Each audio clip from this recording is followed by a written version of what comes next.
Good morning. Good morning. I want to do a couple of things. On the one hand, I want to talk about the ways in which a real struggle for reparations could transform the African American community in a way in which it would in fact make us capable of leading that struggle. And in that process, I want to say some things about the use of history in that struggle. So let me start by saying that my understanding of what we should be struggling for, what a 10-point program in African American reparations would look like, is largely influenced by the items that James Foreman and the National Black Economic Development Corporation included in the Black Manifesto, as well as it's inspired by the strategy that they put forward in terms of pursuing the struggle for reparations. So I would suggest that we revisit the Black Manifesto in a serious way. I was really delighted when I got the issue of the latest issue of the Journal of African American History with James Foreman on the cover, because it helps crystallize this point about reparations. So what Foreman and the National Black Economic Development Corporation argued was that we have to begin to build a modern communications infrastructure, that we have to begin to construct a printing infrastructure, radio, television, and create a land bank. We know that as late as 1910, African Americans owned 15 million acres of land. Today, it's down to about 2 million. We have to begin focus on developing organizing skills. We need a strike fund, building cooperatives across Afro-America,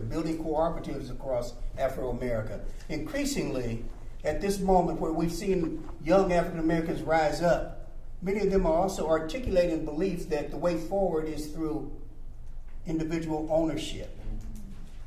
And we've got to get people to understand that the only road to the future is through a collective process, a collectivization of the economy, not a privatization.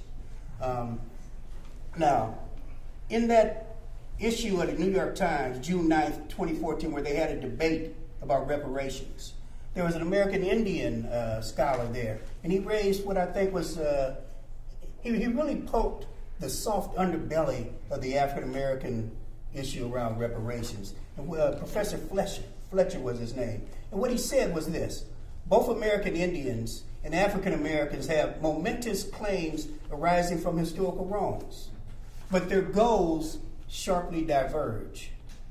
Indians seek money claims for past injuries, but most Indian claims are rooted in tribal culture, governance, and land. Indian tribes are interested in self-determination, the right to live in their traditional homelands and to govern that land. But while African Americans eye individual payments, Indian tribes seek control over lands and natural resources taken from them by the United States and state governments. The advantage in the tribal strategy is to make Uncle Sam the bad guy. African American strategists should take note.